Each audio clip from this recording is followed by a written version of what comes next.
একটি টর্চের ক্ষীণ আলোই যেন কেড়ে নিল একটি পরিবারের সব সুখ। বাবার হাত ধরে যার ঘরে ফেরার কথা ছিল, সেই ছেলেকেই দেখতে হলো বাবার নির্মম পরিণতি।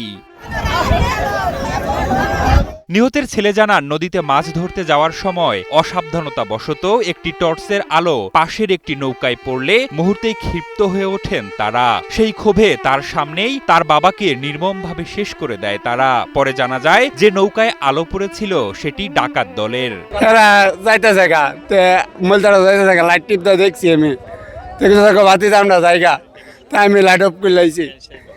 এর ভিতরে কালকে আগের দিন আইসে আয়া আমার নাওর সাথে আজাইলে যে আমার নাও নিব গা।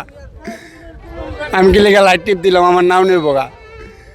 এবার যখন আব্বা ডাক মারছে, আব্বার সাথে তর্ক করে উঠছে, তরারে করলাম কুবাইতেও যাবো গা কোথায়। যখন আমার সাথের জানলার ডাক দিয়েছে, পরে আর স্টার দিয়ে গেছে গা। কাল লাইতে তো 2 মিনিট আয়া নাও আজাই লাইছে। 3 জন উঠছে আমার সাথে, 3 জনের মধ্যে 2 জনই আমার আঞ্জারা ধরে লাগছে, আর 4 জন গেছে আব্বার ধরে। একটি টর্চের আলোর ঘটনাকে কেন্দ্র করে ঘটে যায় এই মর্মান্তিক হত্যাকাণ্ড।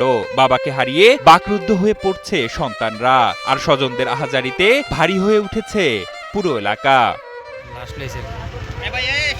মর্মান্তিক এই ঘটনাটি ঘটেছে ব্রাহ্মণবাড়িয়া জেলার বিজয়নগর উপজেলার চর ইসলামপুর ইউনিয়নে। স্থানীয়রা জানান, 17 তারিখ রাতে ওই এলাকার আলী আহমেদ ছেলেকে সঙ্গে নিয়ে পার্শ্ববর্তী বিলে মাছ ধরতে যান, আর ওই বিলেই তাদের পাশ দিয়ে আরেকটি নৌকায় করে যাচ্ছিল একদল ডাকাত।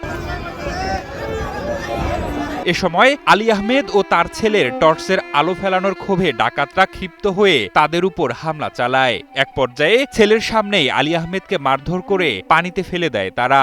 এরপর থেকে তিনি নিখোঁজ হন।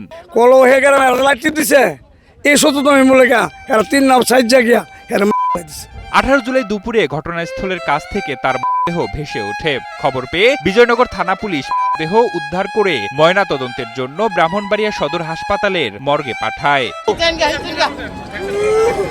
এ বিষয়ে বিজয়নগর থানার ভারপ্রাপ্ত কর্মকর্তা মোহাম্মদ আহসানুল্লাহ জানান, ঘটনাটি তদন্ত করে প্রয়োজনীয় আইনগত ব্যবস্থা নেওয়া হবে। যে বা যাহারাই এই ঘটনার সাথে সম্পৃক্ত থাকুক, আমরা খুব সংক্ষিপ্ত সময়ের মধ্যে আমরা আইনের আওতায় নিয়ে আসবো। যেহেতু এখনো পর্যন্ত আমাদের অভিযান, মানে আমরা অলরেডি অভিযান এটা নিয়ে কাজ করতেছি, গ্রেপ্তারের বিষয়ে আপনাদের পরবর্তীতে জানানো হবে।